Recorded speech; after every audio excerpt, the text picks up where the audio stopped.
Beberapa saat yang lalu diberitakan bahwasanya ada fenomena penusukan salah seorang syekh yang sedang mengisi ceramah, kemudian ada ditusuk oleh salah seorang pelaku. Dari beberapa fenomena ini, apakah ini dikatakan sebagai fenomena terorisme, Ustaz? Di dalam Islam jelas diharamkan, karena Nabi mengatakan tidak halal bagi seorang muslim untuk menakut-nakuti muslim yang lain. Bahkan bibitnya, aksi-aksi seperti itu muncul, bibitnya itu di zaman Rasulullah SAW sudah ada. Dalam Islam sendiri, secara syariat memandang terorisme ini seperti apa, Ustaz? Karena dari sejak awal mereka menganggap bahwa siapapun Islam Muslim yang melakukan kedoliman maka dikafirkan. Jadi target mereka selalu orang-orang Islam yang dikafirkan lalu dihalalkan darahnya. La zawalu dunya ahwan indallah min qatri rajulin muslim bighairi haq. Ini runtuhnya dunia, lenyapnya dunia lebih ringan di sisi Allah daripada harus membunuh seorang muslim tanpa hak. Setiap aksi-aksi yang melakukan dengan kekerasan atau ancaman kekerasan yang menimbulkan rasa takut, ya ini itu masuk bagian dari aksi terorisme. Nah, anak muda itu ada. Selamat datang di podcast Surabaya Mengaji. Bincang ringan berfaedah. Masuk surga. yang paling saya khawatirkan kepada kalian itu dua hal. Podcast Surabaya Mengaji bersama berbagai narasumber.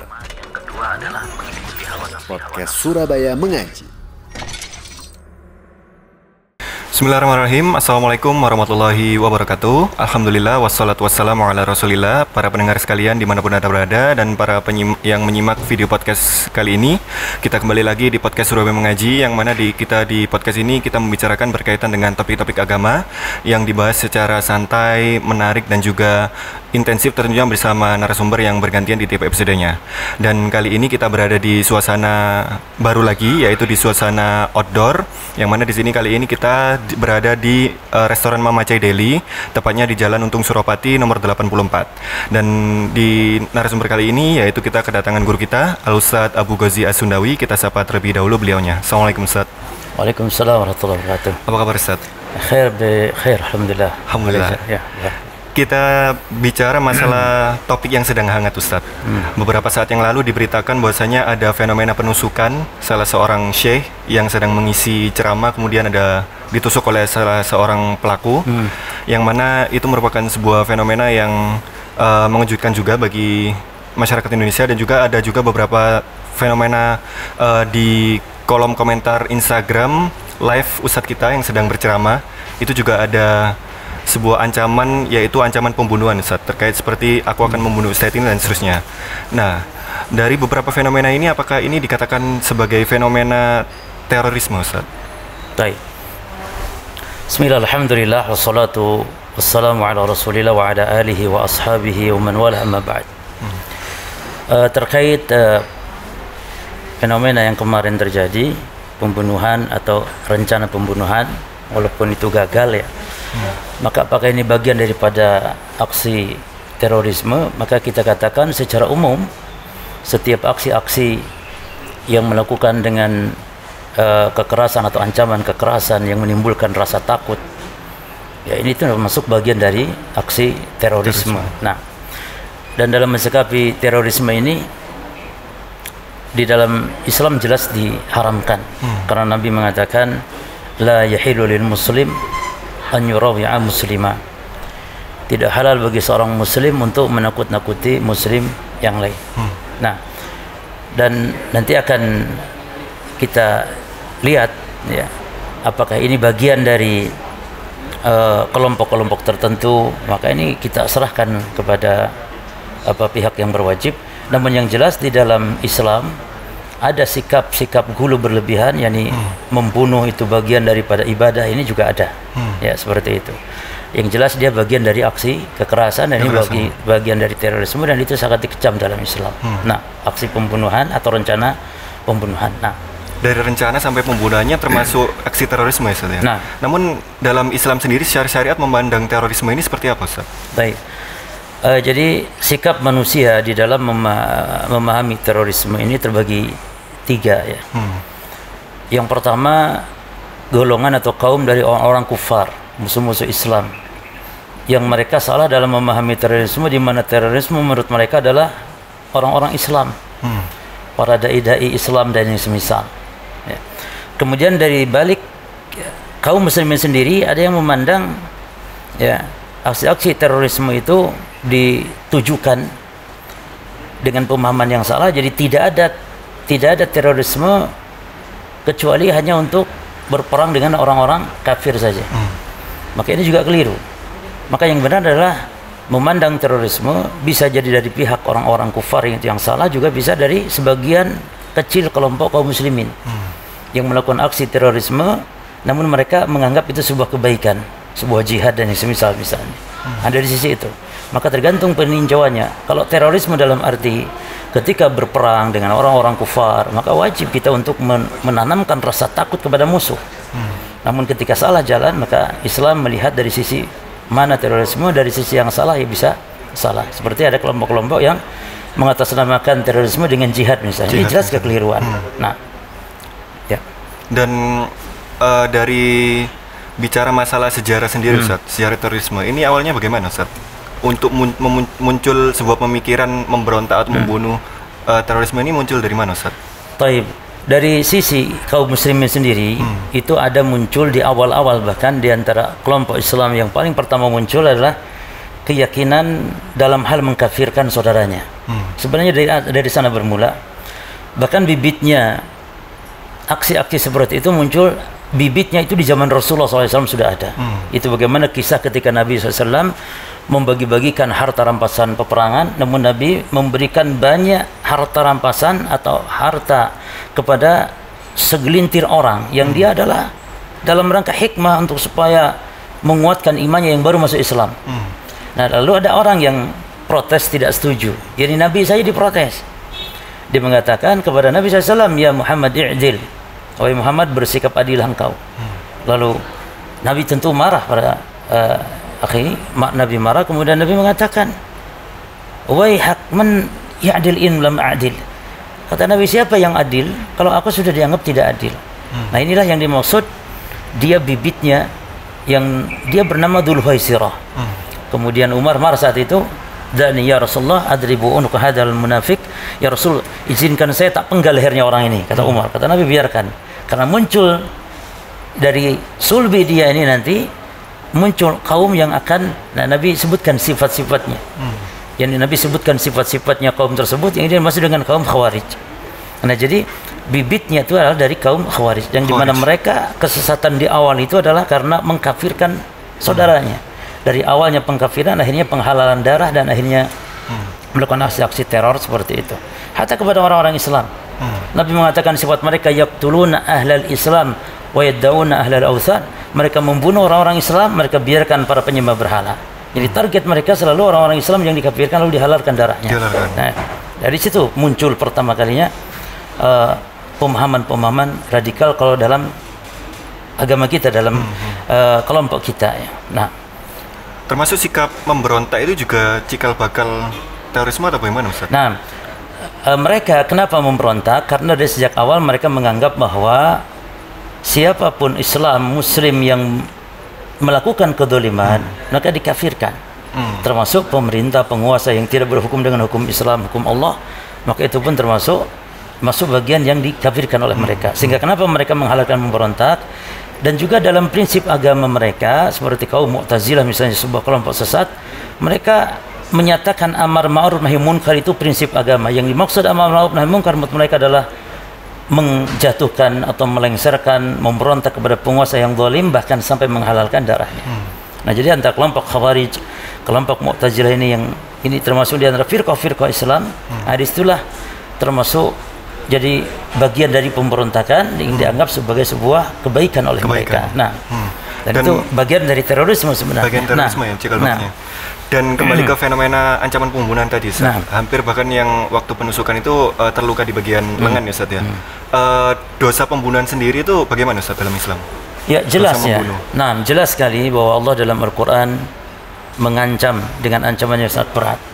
Memang kita akidah ahli sunnah wal jamaah tidak sampai mengatakan pembunuh itu kafir.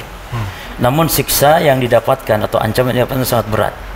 Di mana Allah mengatakan, "Wa man yaqtul mu'minan muta'ammidan." Siapa yang membunuh seorang mukmin sengaja, fajaza'uhu jahannam, itu satu. Jadi adab neraka jahannam. Yang kedua, khalidan fiha. Kekal, dan maksud kekal yakni lama hukumannya. Karena maksud kekal di dalam Quran atau di dalam hadis kepada sebuah dosa yang dia bukan kekufuran, maka maknanya bukan kekal yang dimaksudnya kekal abadi. tapi maknanya ini tulul muksi, lamanya. Kemudian wa ghadiballah, Allah murka kepadanya. Wa la'ana, Allah melaknatnya. Lalu wa'adallahu adzaban 'azima, dan Allah siapkan azab yang pedih. Jadi ini 5 siksa bagi, atau 5 hukuman, 5 ancaman bagi orang yang membunuh muslim saudaranya. Bahkan dalam hadis yang lain kata Nabi sallallahu alaihi wasallam tentang begitu mulianya darah seorang mukmin yang tidak boleh, bahkan jangankan muslim, hatta kafir pun ada yang diharamkan untuk dibunuh. Ini muslim, kita bicara muslim. Nabi mengatakan bahwa la zawalu dunya ahwan indallah min qatri rajulin muslim bighairi haqq. Yani runtuhnya dunia, lenyapnya dunia lebih ringan di sisi Allah daripada harus membunuh seorang muslim tanpa hak. Nah, itu muslim, apalagi ada larangan dari Nabi SAW membunuh orang kafir. Man qatal nafsan mu'ahadan lam yarah raihatal jannah. Siapa yang membunuh kafir mu'ahad, maka dia tidak akan mencium bau surga. Jadi orang kafir yang tidak boleh dibunuh, ya, karena kafir tidak semuanya harus dibunuh. Itu diharamkan, bagaimana pula dengan seorang muslim, tentu lebih besar dosanya. Nah, makanya di antara kesesatan mereka kaum Khawarij dan yang semisal mereka menghalalkan darah kaum muslimin yang bermula atau bermuara dari mengkafirkan saudaranya. Itu di antara. Jadi awalnya mengkafirkan, ujung-ujungnya menghalalkan darah. Itu berbahayanya. Dan itu dari pemikiran yang menyimpang, bid'ah yang disebut dalam agama, bid'ah dalam akidah, dalam keyakinan.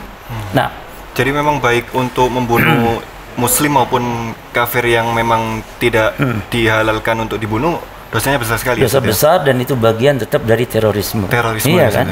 Karena setiap ancaman, menakut-nakuti, bahkan melakukan aksi kekerasan atau ancaman kekerasan dengan pembunuhan yang lain, itu bagian dari terorisme yang dikutuk sekali dalam agama kita. Di mana agama kita agama rahmah. Agama yang penuh dengan kasih sayang, agama yang penuh dengan keindahan-keindahan, menjauhkan sifat-sifat kekerasan. Nah, barakallahu fikum. Bicara teroris tentu ada ciri-cirinya, Ustaz. Nah, yang tersebar di masyarakat ini, ciri-ciri teroris adalah yang cingkrang, jenggot. Itu dikatakan radikal, Ustaz. Tidak mau mengikuti acara-acara yang mungkin menjadi tradisi dan seterusnya. Itu dikatakan radikal. Nah, ini apakah benar, Ustaz? Cingkrang dan berjenggot itu radikal atau ciri-ciri teroris? Barakallahu fikum. Di antara kesalahan secara umum masyarakat, terkadang juga aparat, kesalahan ketika menilai terorisme itu adalah dari penampakan dohirnya, seperti berjenggot yang semisalnya. Padahal urusan masalah menampakkan yang dohir dari bagian syariat seperti berjenggot atau orang yang rajin ke masjid, ya kan? Itu tidak bisa disebut sebagai aliran tertentu, karena itu adalah bagian dari syariat Islam. Ya. Adapun kalau ingin melihat bagaimana ciri-ciri teroris dan sebagainya, itu dari pemahamannya.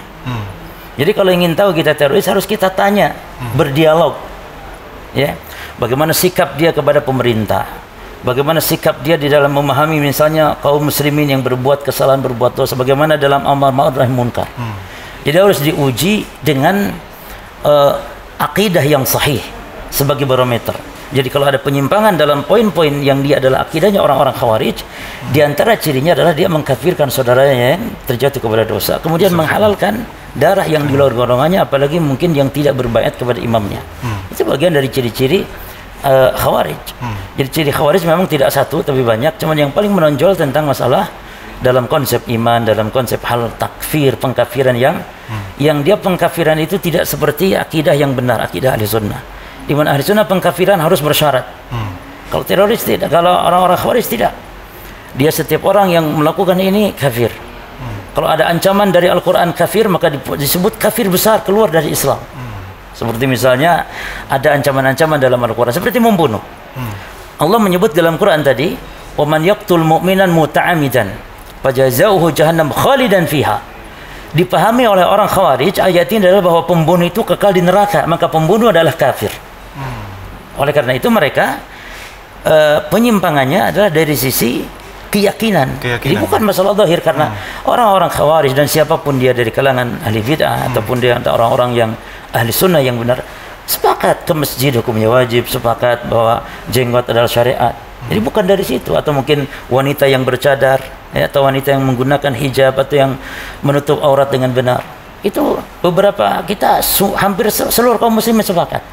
Siapapun ormasnya sepakat bahwa itu adalah syariat dan tidak bisa tujukan kepada suatu pemahaman yang keliru, yang menyimpang, seperti dituduh sebagai teroris atau khawarij dan semisalnya. Nah, jadi intinya bukan dari zahir penampilan, tapi dari pemahaman. Keyakinan. Karena bisa jadi mungkin sekarang terorisnya nggak pakai jenggot lagi. Nah itu Ustaz. Ya, sekarang sudah terorisnya sudah botak sekarang ya, nggak ada jenggotnya, pakai jeans, sudah kayak rocker, bisa jadi nanti. Apakah nanti setiap rocker teroris?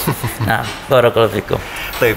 Bicara masalah pemahaman teroris, Ustaz. Tentu mungkin Ustaz mengetahui bagaimana sistem penyebaran di Indonesia sendiri, Ustaz, terkait pemahaman teroris ini. Mungkin dari kalangan mungkin pengajian-pengajian yang tertutup atau bagaimana, itu gimana, Ustaz, penyebaran pemahaman teroris di Indonesia ini, Ustaz? Baik. Beberapa yang kita sempat ketemu dengan mereka, jadi mereka memang mengadakan majelis-majelis, halaqah-halaqah. Dan halaqah mereka tentu yang namanya berada di atas pemahaman yang dia dikhawatirkan diketahui oleh orang banyak, maka dia pertamanya sembunyi-sembunyi, maka disebut dengan tandim sirri, yakni bagaimana mereka membuat ajaran-ajaran namun sembunyi. Beda dengan dakwah kita di masjid manapun, bahkan saya paling senang kalau dakwah di masjid umum, di masjid kaum muslimin secara umum, karena kita ingin mengenalkan dakwah sunnah nih, dakwah tauhid. Mereka tidak. Pertama dari majlis-majlis, kemudian yang kedua, mereka juga banyak membaca buku-buku yang berisikan tentang seruan-seruan untuk mengkafirkan kaum muslimin di luar golongannya, seperti buku-buku yang dikarang oleh Said Qutb, kemudian buku-buku, bahkan salah satu dari tokoh-tokoh mereka pernah diantaranya mereka sangat terpengaruh dengan bukunya Said Qutb. Ya. Nah, seperti itu. Jadi mereka membaca buku-buku Abdullah Azzam, Said Qutb dan yang semisal, dan yang banyak buku-buku semacam itu. Itulah yang menjadi sebab ya. Kemudian juga mengikuti pengajian-pengajian secara sirri, secara tersembunyi tadi. Akhirnya, dan target mereka adalah memang orang-orang yang semangat. Kalau mereka memang dikenal ya, orang-orang yang syaja'ah, pemberani, semangat. Bahkan banyak di antara pernah yang hadir di majelis kita juga akhirnya terpengaruh karena sebab terlalu semangat yang berlebihan, namun tidak didasari dengan ilmu yang benar, sehingga menjadilah mereka ikut kepada kelompok-kelompok tersebut, dan ini harus diwaspadai. Bahkan kita pernah diceritakan oleh salah seorang yang dia punya saudarinya tiba-tiba ingin menikah dan tanpa mau diwalikan oleh keluarganya. Kenapa? Karena keluarganya sudah dianggap kafir. Ternyata dia sudah mengikuti pengajian di WhatsApp baru beberapa bulan saja, sehingga sudah mengkafirkan saudaranya, dan dia menikah dengan yang sesama anggota mereka. Nah, ini termasuk berarti hati-hati dalam mengkaji ilmu-ilmu di internet, di media-media dan yang semisal. Nah, secara umum demikian cara penyebaran di Indonesia, sebagaimana juga dakwah-dakwah yang lainnya. Nah, jadi memang penyebarannya pengajian secara tertutup ya, Ustaz? Nah, berarti begitu. salah besar ya, Ustaz, kalau misalnya ada seseorang yang menuduh kita pengajian umum dan sebagainya, menuduh kita radikal dan seterusnya itu, Ustaz? Ya, sebenarnya mereka nuduh kita yang pertama dari penampilan, ya, karena berjenggot, cadar atau cingkrang gitu ya. Terus yang kedua dari pemahaman yang ketika kita mengatakan hal ini bid'ah, ini syirik, itu padahal dakwah menjelaskan yani kesyirikan itu dianggap oleh mereka keras. Nah, sehingga keluarlah ya ungkapan-ungkapan radikal kepada kita. Padahal maksud radikal tadi dia jadi mengkafirkan dan menghalalkan darah, bahkan sampai membunuh, itu bagian daripada ibadah. Padahal kita justru sangat hati-hati dalam masalah, hatta mengatakan kafir kepada personal itu diharamkan. Kita harus terpenuhi syarat-syaratnya. Jadi kita mengkafirkan secara umum perbuatan, membid'ahkan dia perbuatan secara umum, bukan personal. Kalau personal harus terpenuhi syarat-syaratnya, tidak ada penghalang-penghalangnya. Dan itulah akidah Ahlussunnah yang berbeda dengan akidah Khawarij. Akidah Khawarij tidak ada syarat-syarat itu. Pokoknya orang melakukan ini kufur, syirik, musyrik, sehingga halal darahnya dan semisal. Dan ciri-ciri yang paling nampak dari ajaran teroris itu bagaimana, Ustaz? Biasanya kalau semisal kita ikut mungkin sebagai membentengi diri, Ustaz, kita ikut sebuah grup WhatsApp atau pengajian untuk mengenali, oh ini yang diajarkan teroris ini gimana, Ustaz? Baik, di antara ciri yang menonjol adalah mereka, karena itu dakwah mereka yang paling utama adalah mengkafirkan penguasa, mencela, mengkritik penguasa, yang ujungnya nanti menghalalkan darah penguasa. Kemudian yang kedua adanya baiat dengan tandim-tandimnya, dengan ajaran-ajarannya harus baiat. Kemudian mereka takfirnya yang sangat menonjol. Jadi kafir tanpa perincian. Itu intinya mereka, karena memang ajaran Khawarij ini atau ajaran yang kita namakan bagian dari terorisme adalah ajaran yang bermula dari takfir yang salah. Takfir. Ya. Kesesatan pertama dalam Islam, kelompok yang menyembah dalam Islam pertama itu bukan dalam masalah sifat-sifat Allah, bukan dalam masalah takdir, walaupun nanti kesananya terus bertambah. Namun pertama kali tentang masalah iman, masalah pengkafiran. Ini orang mukmin atau bukan mukmin? Ini orang kafir tidak dengan amalannya. Itu yang paling awal muncul dalam Islam, itu kelompok Khawarij tadi. Maka kalau ditanya awal firqah kharajat fil Islam Khawarij, firqah yang pertama keluar atau menyembah dalam Islam Khawarij. Yang mana Khawarij ciri khas mereka adalah melakukan aksi-aksi terorisme. Ya. Nah, dan yang terakhir saat ini mungkin upaya Ustaz, terkait upaya yang kita tempuh supaya agar kita tidak tercemari dengan pemahaman teroris ini Ustaz. Karena kan memang berbahaya sekali Ustaz, kesesatannya. Baik, yang pertama tentu dengan ilmu. Semua membentengi kita dengan ilmu syar'i yang benar. Mengkaji buku-buku para ulama, khususnya buku-buku ahli sunnah wal jamaah, buku-buku tentang akidah. Dibahas, dijelaskan bagaimana akidah yang benar dan bagaimana akidah yang menyimpang dalam kitab-kitab para ulama tersebut. Maka saya sarankan selalu orang yang baru mengenal manhaj yang hak ini, orang yang baru ngaji ini harus pertama kali dia mengkaji adalah kitab-kitab sunnah, kitab-kitab usul sunnah. Bagaimana kitab-kitab ahli sunnah wal jamaah yang dijelaskan oleh para ulama, sehingga kita meyakininya dan kita pun berpegang teguh dengan akidah tersebut. Baru kemudian berbicara tentang masalah ibadah dan yang lainnya. Jadi yang pertama dengan ilmu syar'i. Kemudian yang kedua yang sangat pengaruh adalah rifqah as-salihah. Senantiasa kita berteman dengan teman yang baik, yang lurus akidahnya. Jangan sampai kita bergaul, berteman akrab dengan yang memang akidahnya menyimpang. Ketika ada nampak penyimpangan khusus dalam masalah ini, dalam masalah pengkafiran, dalam masalah ada bibit-bibit Khawarij, maka segera tinggalkan. Karena ini sangat berbahaya dan prinsip kita menjauh. Tidak berdebat, tidak baca buku mereka, tidak berdebat dengan mereka dan tidak bermajlis dengan mereka. Jadi penting untuk berteman dengan yang lurus akidahnya, dengan yang baik akidahnya. Kemudian di antara yang ketiga adalah dengan bertanya kepada orang yang betul-betul mengerti. Karena sangat samar sekali. Kadang-kadang di antara ikhwah yang sudah ngaji pun kadang masih belum bisa membedakan antara seorang dai yang memang seperti ahli sunnah, namun ternyata ada pemahaman Khawarij di pikirannya, atau memang dia bawaan. Jadi ustaz itu bisa jadi mantan, tapi belum lepas semuanya, masih ada syubhat. Maka perlu ditanyakan kepada orang yang memang alim tentang ustaz fulan ini bagaimana pemahamannya. Ini tidak masalah di zaman fitnah ini. Jadi di zaman fitnah boleh kita bertanya, ustaz bagaimana ustaz fulan ini manhajnya, akidahnya. Harus kita tanya karena kita tidak tahu. Jangan main duduk di majelisnya. Ya, karena sekarang sangat samar sekali antara yang akidahnya ahli sunnah dengan akidah ahli bidah, atau ada yang terpapar dengan akidah ahli bidah, walaupun mungkin dia banyak mendakwahkan juga tentang sunnah dan infisal. Ini perlu bertanya. Kemudian mungkin yang terakhir, kita harus mengenali di antara ciri-ciri umum. Ngaji sembunyi-sembunyi sudah tidak benar. Yang kedua, kalau ada dikit-dikit mencela pemerintah, menghujat pemerintah, ya, apalagi sampai betul-betul mengkafirkan, ini jelas berarti ciri-ciri umum. Kemudian ciri umum yang lain adalah ketika mengkafirkan saudara, jadi kafir. Kafir tanpa ada batas, tanpa ada perincian. Maka di antara ciri besar atau yang umumnya dari ciri mereka. Nah, itu di antara kita untuk kiat menyelamatkan diri dari pemahaman terorisme. Nah, satu lagi Ustaz. Ya. Ini mumpung bahas tentang terorisme dan tadi sempat disinggung bahwasanya memberontak kepada pemimpin Ustaz. Lah, ini kan beberapa waktu lalu sebelum pandemi memang banyak kegiatan gerakan-gerakan memberontak Ustaz. 567, 789 dan seterusnya di tanggal-tanggal tertentu. Ini gimana Ustaz? Ya tentu jelas. Ini kita kalau urusan yang sifatnya besar dan sifatnya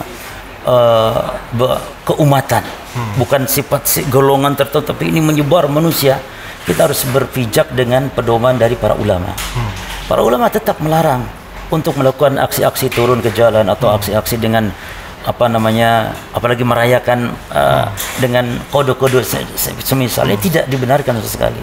Makanya kita berpatokan kalau ada dai yang ikut pada hal-hal seperti itu dan itu sudah nampak padahal, maka ini tentu tidak layak untuk kita bermajlis di tempat tersebut. Ya, karena jelas para ulama melarang. Tidak ada ulama yang membolehkan. Yang membolehkan demo itu hanya demo masak saja. Tidak ada selain itu. Walaupun demo damai, masak, walaupun apa. Maka dari situ kita mungkin bisa menilai. Oh, kalau sudah membolehkan, apalagi dia giat turun, ya sudah. Itu kita tidak akan bisa melarang paksa. Monggo silakan, cuman kita tidak, bukan prinsip kita, dan kita pun dalam mengambil ilmu bukan kepada seperti orang-orang seperti itu. Nah, itu prinsip. Tidak boleh memaksa. Silakan antum belajar, cuman kami tidak mau belajar kepada orang yang berpemahaman yang menghalalkan hal-hal seperti itu. Dia Muslim sudah jelas para ulama kita. Nah, walaupun khilaf itu bukan khilaf antara ulama ahli sunnah dengan ulama ahli sunnah, tapi memang yang berpemahaman demikian. Prinsip itu. Iya. Nah, barakallahu fikum. Baik Ustaz, jazakallahu khair Ustaz atas obrolan singkat pada sore hari ini. Kita tutup dengan doa kafaratul majelis. Subhanakallahumma wa bihamdika asyhadu an la ilaha illa anta astaghfiruka wa atubu ilaik.